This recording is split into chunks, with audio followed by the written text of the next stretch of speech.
पैसे कमावणं अवघड आहे, पण घालवणं हे आत्ताच्या काळात अगदी सोपं झालंय. कारण आर्थिक फसवणुकीच्या घटना दिवसेंदिवस वाढत चालल्यात.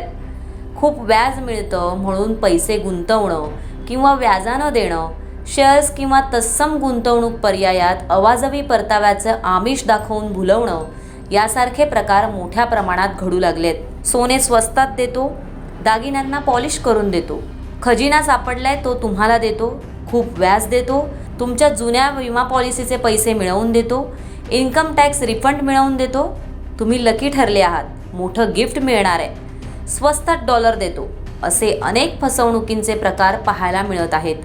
पण अशा ठिकाणी दिलेले पैसे परत मिळतील काय याचा विचारच केला जात नाही.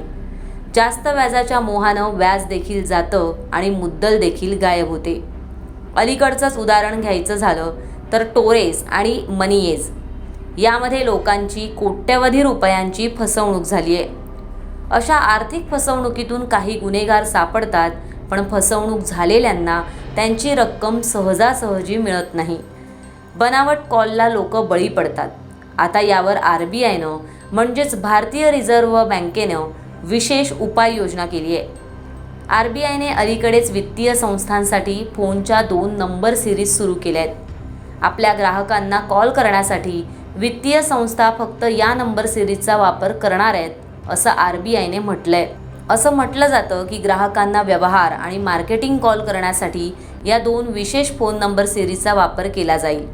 यामुळे ग्राहकांना खरं काय आणि खोटे कॉल कोणते आहेत हे ओळखणं सोपं होईल. रिझर्व्ह बँकेच्या या नवीन उपक्रमामुळे फेक कॉल्सवर अंकुश लावता येईल. आता बँकांना फक्त 1600 या क्रमांकाने सुरू होणारे फोन नंबर वापरण्याची परवानगी देण्यात आली आहे. देण्याघेण्याच्या व्यवहारांसाठी बँका फक्त या नंबर सिरीजचा वापर करू शकणार आहेत. ग्राहकाला बँकेचा कॉल आला आणि त्याची सुरुवात 1600 या क्रमांकानं नसेल तर हा कॉल फसवणुकीचा आहे हे ग्राहकाला लगेच समजेल. यामुळे बँकेचे प्रतिनिधी असल्याचं सांगत ग्राहकांची जी काही फसवणूक केली जाते त्याला चाप बसण्याला मदत होईल.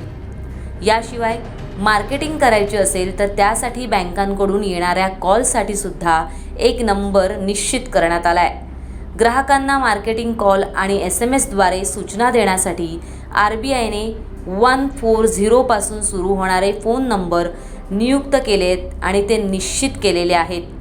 एखादी bank personal loan, credit card किंवा विमा यासारखी सेवा देत असेल तर तो नंबर, तो कॉल 140 पासून सुरू होणारा असेल असं RBIने म्हटलंय. त्यामुळे या उपाययोजनेमुळे कुठेतरी जी आर्थिक फसवणूक होते त्याला चाप बसण्याला मदत होईल असं म्हटलं जात आहे. तुम्हाला याबाबत काय वाटतं हे आम्हाला कॉमेंट करून नक्की सांगा. आणि असेच माहितीपर आणि नवनवीन व्हिडिओ पाहण्यासाठी माय महानगर लाईव्ह या आमच्या YouTube चॅनलला सबस्क्राईब करायला विसरू नका.